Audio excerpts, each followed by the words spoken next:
Yeah, I don't know how I got into the habit of tattooing myself so much, like, but it allows me to try and put in some colour and shade and stuff and practice and see how it heals. I'd rather put the colour in there and see it comes back healed properly on myself, and then I can say, alright, grand, because I don't want to do it on anybody else. And not knowing if it's going to come back good or not, I need to know it's going to come back healed fine, you know? So this is probably the first one I done it myself, the gorilla.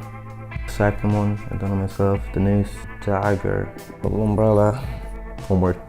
I think I done these three at the same time.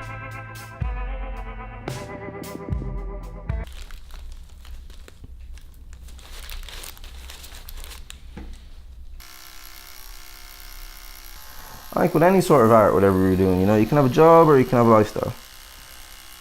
I suppose it has to be a lifestyle at the start, and then maybe you can get to a point where it's a job. I think if you're starting off or in the position I am, you really have to kind of live it and breathe it and be immersed in it to make it any sort of level of decency, because no one's going to do the work for you, you know. I like the tattooing as well. It kind of fits more of the common man. I kind of like the stigma attached to it as well. It kind of fits, because I'm not really like a pretentious kind of artsy person. I don't feel like I kind of fit in around with that circle, you know.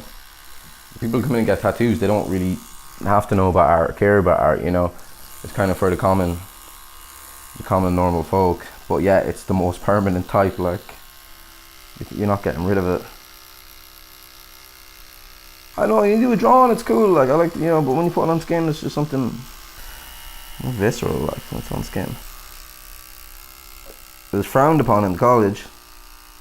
They didn't like it, you know, and I know for a fact I've been marked worse because I was doing this kind of stuff.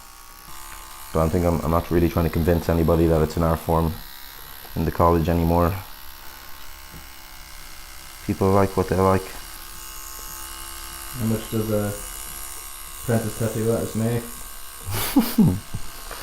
I'll tell you, I haven't made a penny all year. So, get yourself a side gig. You don't get paid an hourly wage for an apprenticeship. You kind of trade in labour for the teachings. Like, I like that side about it as well. It's kind of real Renaissance kind of painting way of doing things. Like, you apprentice, you know what I mean? You train under someone that knows what you're doing. You pay your dues, and I'm in here mixing inks. They were there crushing pigment, you know, for making paint. I've kind of said to myself that, like, I'm able to kind of live this way probably until I'm probably max like 30, and then, you know, I don't have anyone else really to take care of or anything. All I have to do is feed myself, so I'm kind of committing everything to this for now. If it becomes a 9-to-5 job and I start losing appreciation for it, I'll go work in Supermax again for a year and then get a new lease of life again, or do something else just to make me more appreciative. Like, you always get sick of what we're in. You just need a bit of perspective, you know, to remind you. You kind of throw yourself into something and try and do it. Like, there's no one else doing it for you either. It's just you, and no one can fucking take that away from you. Like, yeah, it's tough for people in Ireland these days though. No one really knows what they want to do. You have to.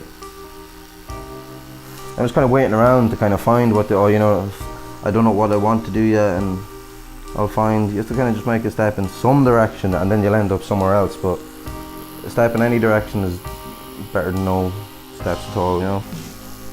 Get moving. See where you end up like.